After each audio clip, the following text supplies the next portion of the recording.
K-Learn programming is made possible in part by Sanford Children's.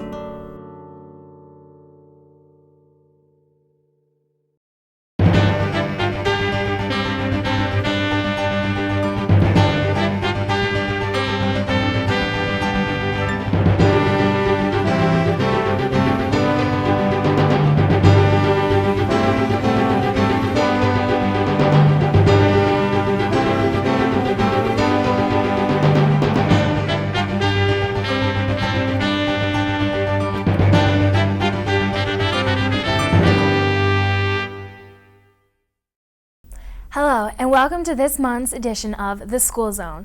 I am Marlee Fiedler. The Sioux Falls School District and Vernity Motors is once again announcing the Sioux Falls Teacher of the Year. Communications Specialist Deanne Conrad has put together a video to introduce the candidates.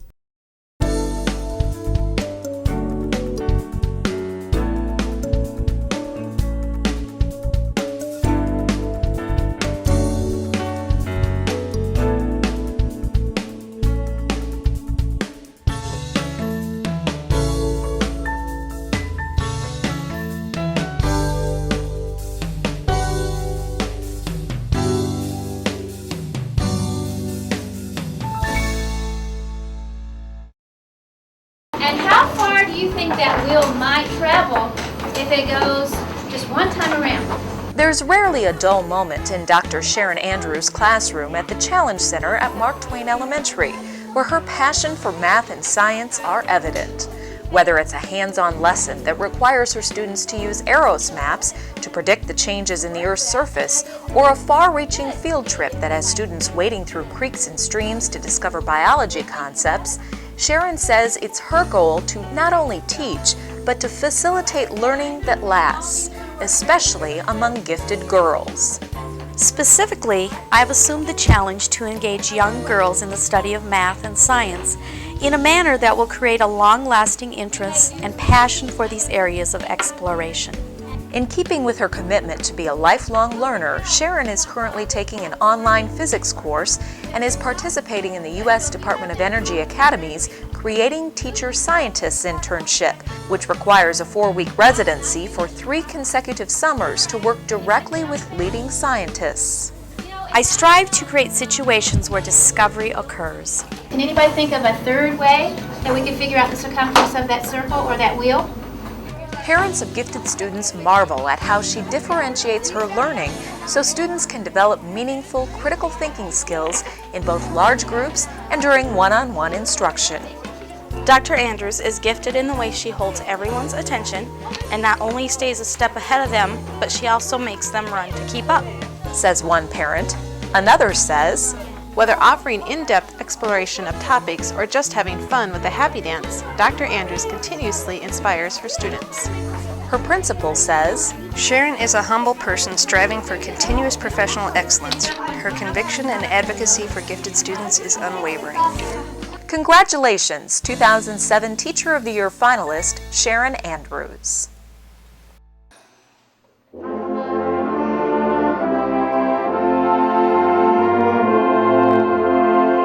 Washington Director of Bands Jennifer Hawkinson started her teaching career while still in high school. At the urging of her own director, Jennifer helped 2 elementary-age girls prepare flute solos for contest. She was immediately hooked. She says, on the day of the contest, they both played incredibly well, and I was so proud of their achievements in such a short period of time that the impending rating from the adjudicator did not matter to me.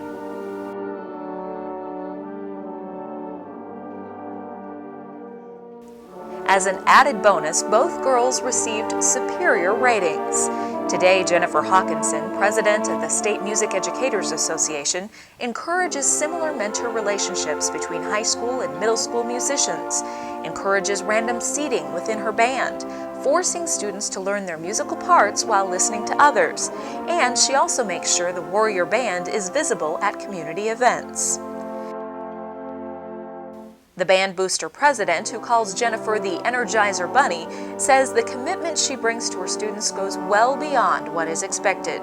Under Jennifer's direction, this parent says the band program at Washington has shown dramatic growth and has become known for turning out quality music and quality students.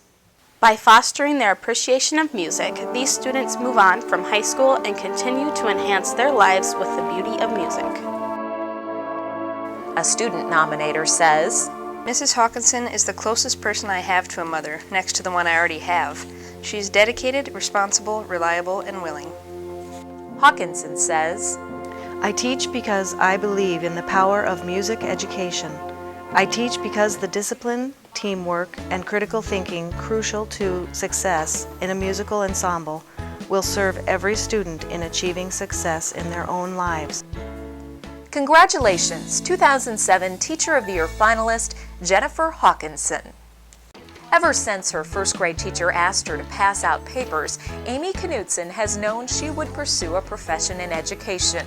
Her passion for children was also cemented by the fact that she grew up in a home of educators, but considered herself a struggling learner. Those experiences inspire her to reach each of her Harvey Dunn fourth graders at his or her own ability level. Look at that. And she listens perfectly. Good. Okay. A parent says, Amy has patience and a nurturing style that builds children up both academically and emotionally. She meets each child where they are and helps them to achieve as much as they can. In order to accommodate individual student needs, Amy says, I flex my plans frequently to grab hold of learning opportunities. In short, I facilitate as the children lead the discussion and direction of the lessons, and they appreciate this ownership. So that the big triangle looks like what? Oh, that's a good way. Does that make sense? Walk into her classroom at any one moment and you won't want to leave. You'll want to stay and share the experience of learning with her students. One parent says, Amy recently became one of 59 South Dakota teachers to achieve National Board certification.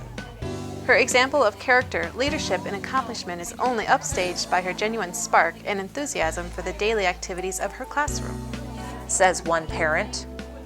In addition to organizing classroom volunteers, promoting citizenship, encouraging her students to think outside the box and make mistakes, Amy sends handwritten notes to parents informing them about how well their children are doing in class.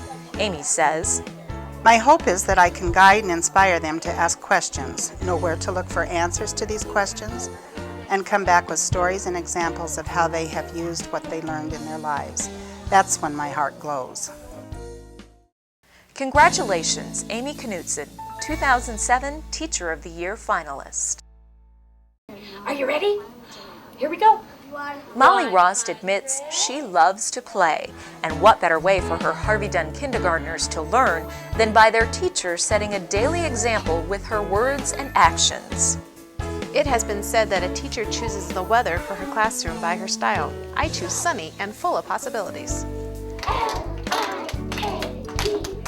She believes that kids can learn anything when connecting it with a movement or song, so her students' days are filled with music, drama, and dance. If there isn't a song that teaches what I want, I write my own. Her principal says, Walking into Molly's classroom is a magical event. This kindergarten classroom is always upbeat, positive, and enthusiastic, filled with singing, movement, and animation. An experience that incorporates music, puppet plays, and many other enjoyable activities throughout the day. Molly encourages parents to act as teachers themselves, calling them partners of a learning team. Her enthusiasm and engaging methods of teaching provide every child the opportunity to take in the joy and learn a great deal along the way. Says one parent. She believes in teaching the whole child, considering each child's individual strengths as she creates lesson plans, thinking about the gifted children, the typical learners, and those children experiencing developmental delays. One parent says, Most recently, Molly has offered to create a special book and music CD to assist with our daughter's unique learning needs. Just knowing she is on our side gives me faith that things will be okay.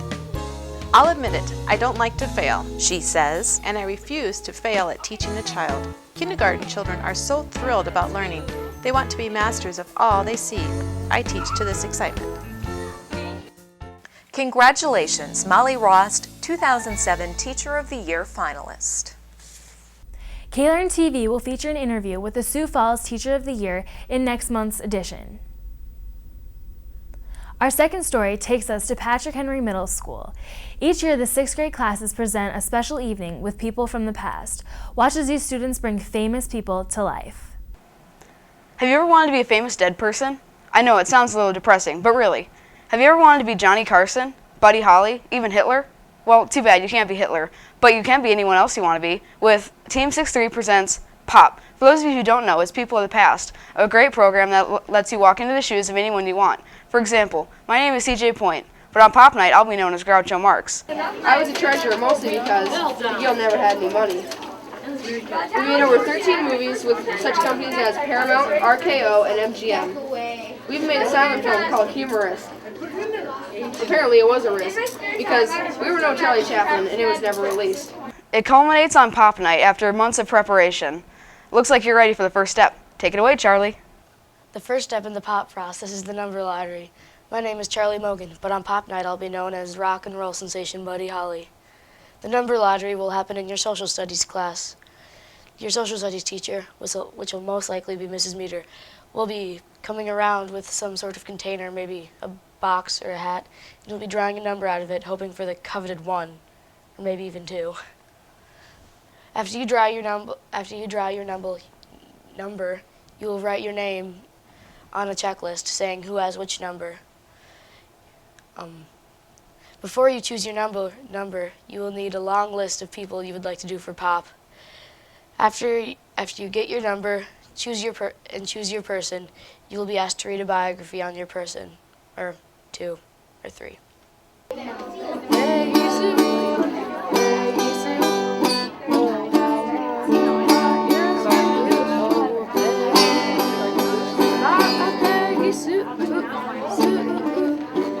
The next step is library research. My name is Leah Irvin, but on Pop Night you'll know me as Kate Shelley. We spent a week in library training for research, and following that we actually did the research. What we used for research were databases, encyclopedias, or even nonfiction books. Sometimes when you didn't have enough information, you could go to another, resource. Well, in my case, I had to do that because I couldn't find enough information. So I had to call the railroad company that was dedicated to my character to see if they had any information about her. It turns out they did, and I had enough to write my research paper. Many people have forgotten about my mentor. Those who do remember will know that I did it for the right reasons and not for all the fame and fortune you would expect. Once again, I'm Kate Shelley, and thank you for your information. Good job, wow. Start on Maine and sugar babies. Well, that's the end of my turn, but here is Cammie with the next step. Hi, my name is Cammie Bolden, but on Pop Night you will know me as Deborah Sampson. The next step in the pop process will be making your note cards. You take the information you've just researched and put them on individual note cards. The note cards will look something like this. The note cards will be very useful when writing your pop process. What you do with your note cards is you take a color of your choice and you make a dot. This will indicate the adulthood or the section that you'll be talking about. Next, you'll put a number next to your dot that will indicate the source you have. So for example, if this were my 6th source I've used, then I'd write a number 6 next to it. Then you will organize your note cards in a way that's easy to read and when you write your outline and your research papers. My name isn't Robert Sherlock after all. I am Deborah Sampson, a woman. Now, you're probably aware that women are not allowed to fight in the war. I had to hide my true identity. I did this by practicing to walk, talk, and even dress like a boy. But unfortunately, my general did find out my secret and I was honorably discharged, putting an end to my military career. Hi, I'm Marissa Sheets, and on Pop Night you'll know me as Louisa May Alcott. I'll be talking to you about the next step in the pop process, writing the research paper. You probably have all written a research paper in your elementary days, but if you haven't, in a nutshell, it's basically just putting all your knowledge about one topic down on paper with the basic writing traits and a beginning, middle, and end. As Cammie mentioned before, you would need your note cards for something. This is what they'll come in handy for. Since they're already in chronological order, all you have to do is transfer your note cards to a paper with some transition sentences and words in between, and in a way that makes sense. And voila, you have your research paper. Since Lulu had no mother, her father sent her to live with me.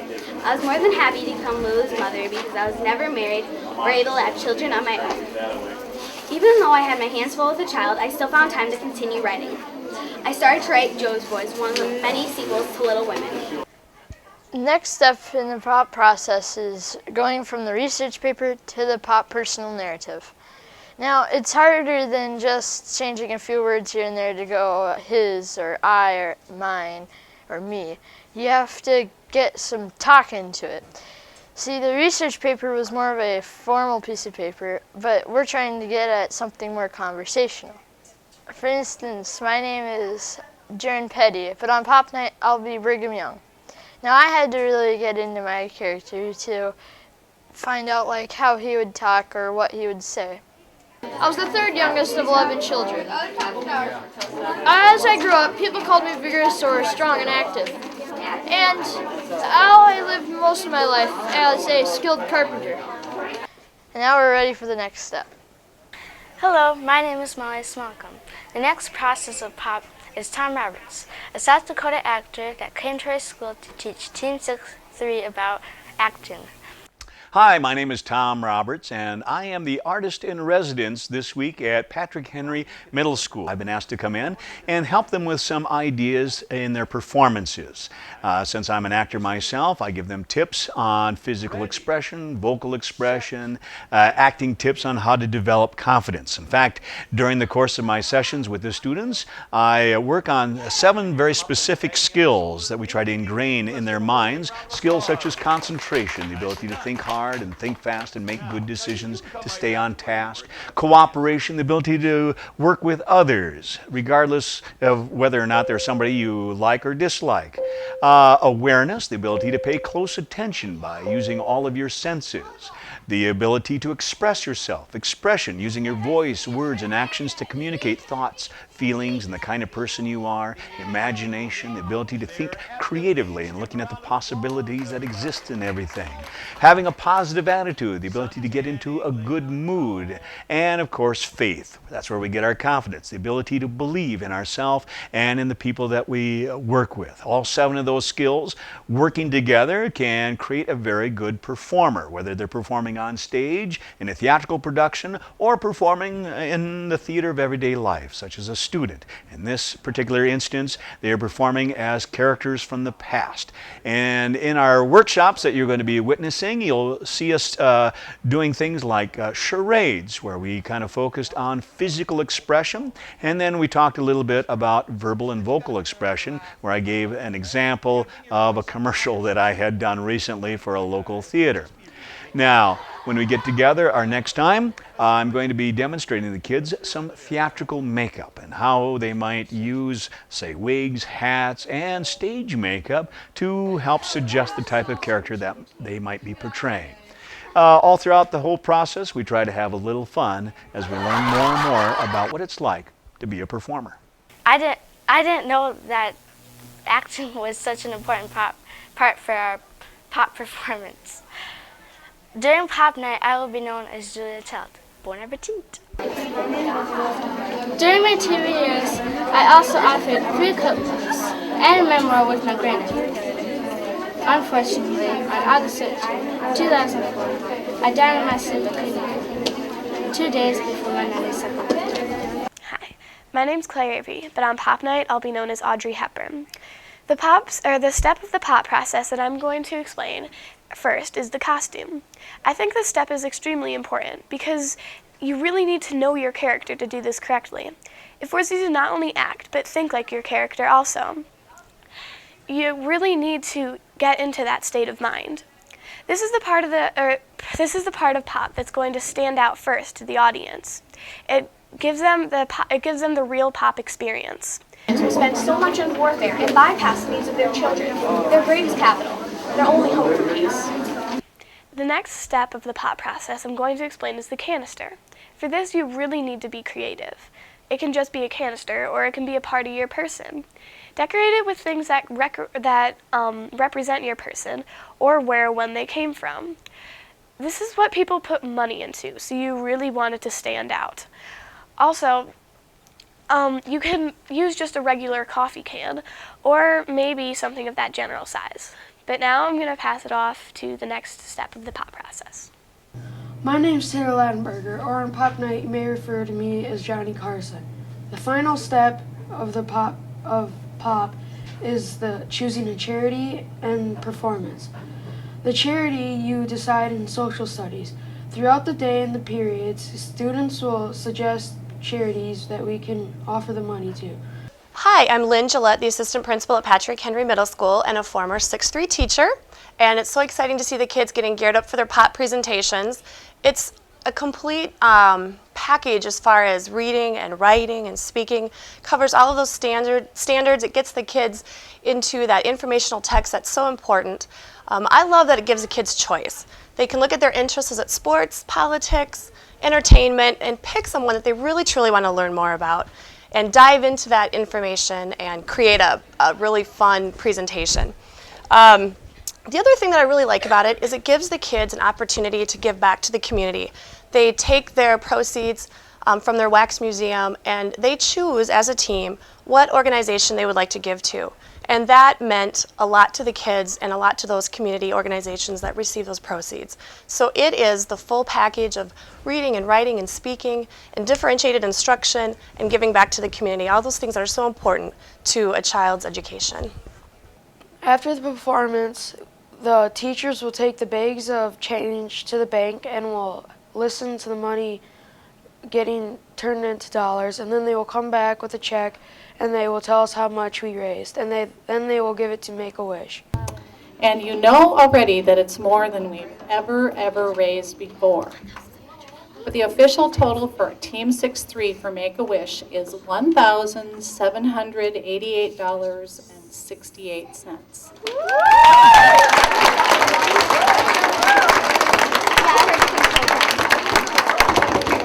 So good job, everybody. We're very proud of you. Hello, I must be going. I'd really like to stay, but alas I cannot. Hey, I must be going. Lincoln High School band director Bob Carlson was surprised recently when members from Macy's came to town. It's a morning. There's lots of possibilities. It's the whole day's ahead of you, and in fact, 18 months is going to be ahead of you. That's going to be very exciting. But there's been a little secret going on. Okay. Yeah, and some people are very good at keeping secrets, I found out. And so it's my honor and privilege. I'm Bill Skimmerhorn. Okay. And I am the director of Macy's Thanksgiving Day Parade. And it is my honor and privilege to announce that the Lincoln High School Marching Band from South Dakota will be in the 2008 Macy's Thanksgiving Day Parade. All right. Thank you. Well, yeah. Macy's has such a wonderful tradition. We believe that Lincoln has such a wonderful tradition. How do the two match up? When you get these two traditions together, it can't get any better for Thanksgiving. Lincoln High School has been in the parade twice before. The third time is going to be a wonderful charm. I expect them to bring the great weather. It'll be our 82nd Macy's Thanksgiving Day Parade, and we can't wait for them to march down Broadway. This is a little different than how you've made announcements in the past. You're coming and visiting schools. Why are you setting this kind of excitement out there a year and a half in advance? Well, you got to get a year and a half in advance because the community has to get behind the marching bands that are coming to the parade. They need to fundraise. They need to help these kids get to New York City. And so with 18 months, we find this works well to get the schools ready to be in the parade. Of course, a parade wouldn't be a parade without marching bands, and everyone that's there, we've watched the balloons go by too, but the bands really bring a level of excitement. I always say, and I'm fond of saying, you can have a parade without the balloons, without the floats, without the clowns, but you always need a marching band. They keep the beat for the parade. They're a great tradition, and we have 10 of the best every year in the parade. I'm absolutely thrilled. I know that Carlsons have been waiting, and I know that all of the freshmen and sophomores have been waiting. And also I have a brother who is in 8th grade right now at Patrick Henry, and he has also been waiting because this will be his trip, or 7th grade. He'll be a freshman when they go. So you will miss out on this opportunity. Is that heartbreaking for you? It isn't. I don't envy all the work that's going to go into it. I don't envy them for all the early mornings. but I know that the memories I have from when I did it are absolutely priceless, and I would do it again in a heartbeat. Well, I'm overwhelmed because I certainly had no idea that this was going to happen today, and nor did I know that we would be accepted. I mean, we were going to mail off another package to Macy's. I thought the process actually took place next month, and so I knew it was coming up soon, but I thought we still had a couple weeks yet to get some more stuff off, and so I thought, well, we had a few more materials that we thought we should get into the hopper, so that was our plan. So I thought this was going to be on music advocacy today. That's what I was told. They were going to come in and interview us about music advocacy, and they just wanted our opinion, and as you did. And so I was totally taken back by it, yes. And what does this mean to be in the Macy's parade? You guys have been in the parade a couple years, yes, twice prior, but what does Macy's mean? Macy's is, one of the top premier events in the country. I mean, for a band, I think it's national exposure is really second to none. The Macy's and the Tournament of Roses are the two biggest things that I think that a marching band can do for national exposure in the country. And so we feel very honored and privileged to be able to represent the Upper Midwest and South Dakota, and obviously the city of Sioux Falls and Lincoln High School in this event. So it means a lot. Obviously, you can understand that to a greater degree maybe than some of your students do, but what do you think this is going to mean to them? I mean, this is going to be a once-in-a-lifetime opportunity. You know, a lot of kids have probably never been to New York City. I would guess the greater majority have never been there, and like it says on Letterman every night, it's the greatest city in the world, and to march down in front of that huge crowd, and it's just amazing. It's just amazing. There are no words to describe it. You just have to experience it. So 18 months away, what do you have to do between now and then? There's a lot to be done. Well, yeah, we need to work on our street marching, obviously, and we have to work up that routine that we do in front of the store, and that's right at the end of the parade. And so we'll be working on that and getting that put together. We'll start on that probably early this year so we can have that out, because last time we went, it snowed in October, and we had like 2 feet of snow on on Halloween Day, I think it was. And we weren't able to get outside much at all. I mean, it was just terrible for us to get outside, so it was hard for us to practice. We want to get that together a little earlier this time. Okay, and obviously a lot of eyes from Sioux Falls will be watching on that day, so good showing from Lincoln. Yeah. All right. Thanks. Good job. As we leave tonight, let's watch Native American dancer and flutist Leavin Locke as he performed at Oscar Howe Elementary School. And join us again next month for another journey into the school zone. Good night.